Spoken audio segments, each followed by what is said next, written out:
हमारे यहाँ एक फेवरेट कोटेशन है, भाग्य से अधिक समय से पहले नहीं मिलता।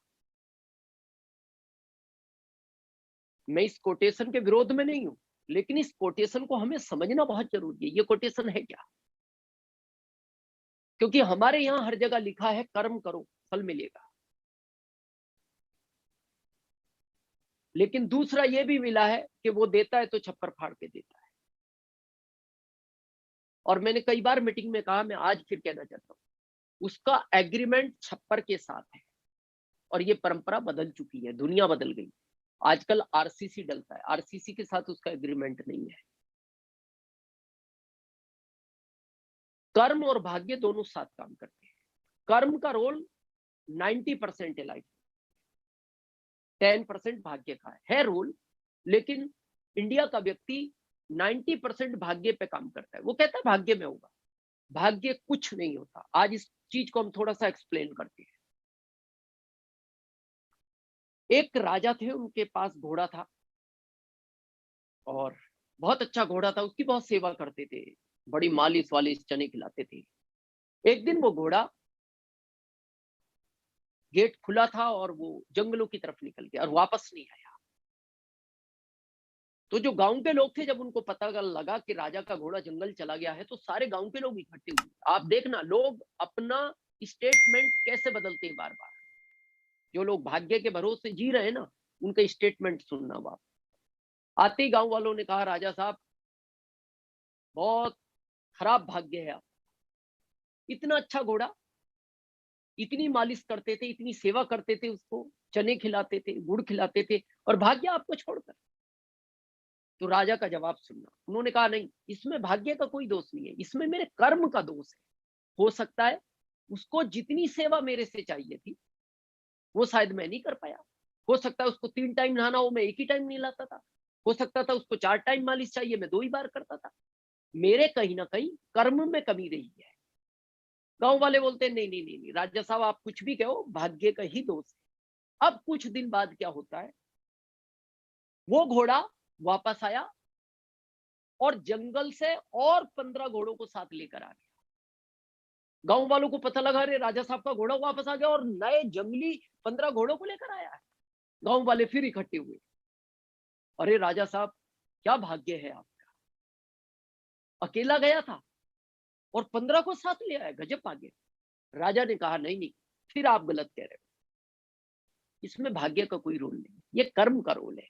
जब ये जंगल गया तो इसको वहां कोई मालिश करने वाला नहीं मिला, कोई चने खिलाने वाला नहीं मिला। ये घास खाता था, इसको लगा इससे अच्छा जीवन तो वहां है। तो इसने इन जंगली घोड़ों से बात की, तुम भी मेरे साथ चलो, वहां का जीवन अलग है। ये साथ आ गए। इसमें भाग्य नहीं, कर्म है मेरे। तो गांव वाले बोलते हैं, नहीं नहीं राजा साहब, तुम कुछ भी कहो, भाग्य ही काम कर रहा है आपका। अब कुछ दिन बाद क्या हुआ, राजा साहब का एक लड़का था, ज्यादा एज नहीं थी। उसने देखा घोड़े आए तो मैं इनको भी ट्रेंड कर दूं, अपना घोड़ा तो ट्रेंड ही है। तो अब उसको आइडिया नहीं था, और वो एक जंगली घोड़े पर चढ़ा और जैसे ही उसको ट्रेनिंग देना शुरू करा, और वो तो जंगली घोड़ा था, एकदम उस घोड़े ने जंप मारी और राजा का लड़का गिर गया और उसके लगभग 5 जगह फ्रैक्चर हो गया। जैसे ही गांव वालों को पता लगा, गांव वाले फिर इकट्ठे हुए, अरे राजा साहब क्या भाग्य है आपका, बताओ। अरे गया था, या तो इसको आना नहीं था घोड़े को, आया था तो इन 15 को लेके नहीं आना था, बताओ कितना खराब भाग्य है आपका। इन जंगली घोड़ों को ले आया, ना जंगली घोड़े आते, ना आपका लड़का उनको ट्रेनिंग देता, ना गिरता। राजा बोलते, नहीं नहीं, फिर आप गलत कह रहे हो, इसमें भाग्य का कोई काम ही नहीं है, इसमें कर्म है जो है। जब मेरे बच्चे को पता था ये जंगली घोड़ा है, उसको अटेंशन बैठना था, पकड़ के साथ बैठना था, उसने अपनी पकड़ को मजबूत नहीं रखा, घोड़े ने गिरा दिया उसको, इसमें कर्म की गलती है। गांव वाले बोलते हैं, नहीं नहीं राजा साहब, कुछ भी कहो। वो चले गए कहकर कुछ दिन बाद विश्व युद्ध छिड़ गया। विश्व युद्ध जब छिड़ गया, सेना खत्म होने पर आई, तो फैसला हुआ हर गांव से, हर घर से एक एक यंग लड़के को सेना में भर्ती किया जाए। अब जब उस गांव में आए तो सारे गांव के बच्चों को इकट्ठा कर लिया।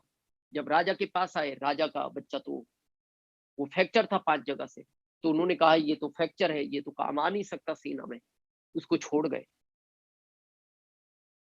फिर गांव वाले आए, राजा साहब भाग्य गजब का है, ये घोड़ा ले आया, अच्छा हुआ जंगली घोड़ों को, और जंगली घोड़े ने गिरा दिया तो अच्छा हुआ, आपके बच्चे की जान बच गई, हमारे बच्चे तो शायद उस सेना से वापस उस युद्ध में वापस शायद आए या नहीं आए। इस तरह के लोगों के बार बार स्टेटमेंट चेंज होते हैं। आरसीएम में भी बहुत लोग कहते हैं उनका भाग्य था वो स्टार रूबी हो गए, उनका भाग्य था वो रूबी हो गए, उनका भाग्य था वो स्टार एमरल्ड हो गए, वो एमरल्ड हो गए। नो, कर्म है सबका, जितने भी सीनियर है सबका कर्म है, जितने भी डिस्ट्रीब्यूटर है सबका कर्म है। बस यहाँ ये है, मदद बहुत ज्यादा है, यहाँ मदद करने वाले हाथ बहुत सारे हैं, बहुत सारी अपलाइन है, बहुत सारी लाइफ लाइन। बस आप अपना कर्म ईमानदारी से करो, इस सिस्टम के प्रति ईमानदारी से सीरियस रहो, जो चीजें हम सबको मिली हैं वो सारी चीजें आपको मिलेंगी। आप चेक करो, कौन रोकता है आदमी को जीवन बढ़ने में। मैं अभी 4-5 दिन से इस चीज को सर्च करता हूं, और उसके पास मेरे पास जो उत्तर आया, और मैं आज उस उत्तर को आपको देना चाहता हूं। बहुत लोग कहते हैं माता पिता का सपोर्ट नहीं है, अपलाइन का सपोर्ट नहीं है, लाइफलाइन उस तरह की नहीं है, डिलीवरी सिस्टम नहीं है, मेरे यहाँ कोई वंडरवर्ल्ड क्विक नहीं है, मेरे यहाँ डिस्प्ले वॉल नहीं है। कुछ नहीं रोकता, एक चीज रोकती है, आज जाना अपने घर में अपने आईने के सामने खड़े होना अकेले, वो आईना आपको जवाब देगा, आपको आगे बढ़ने से कौन रोकता है? कोई नहीं रोकता इस दुनिया में, वो सिर्फ आप स्वयं हो। उसमें उत्तर मिलेगा आपको। आइए, जो नई रॉयल्टी अभी निकली मार्च में, जो नए टेक्निकल निकले, नए एमरल्ड, स्टार एमरल्ड निकले, रूबी निकले, स्टार रूबी निकले, उनके साथ भी वही सिचुएशन थी जो हम सबके साथ है। बस वो उस आईने के सामने जाके कहते थे, कोई करे ना करे मैं करूंगा, कोई पिन ले ना ले मैं लूंगा। और जब आप तैयार हो तो फिर पहली लाइन याद करो, आपके साथ हजारों हाथ है। जॉब में अकेला हाथ है आपका, दुकान में अकेले हो आप, खेत में अकेले हो, लेकिन आरसीएम में लाखों हाथ आपके साथ है। सैकड़ों वेंडर्स हमारे साथ है, कंपनी के सैकड़ों प्रोडक्ट हमारे साथ।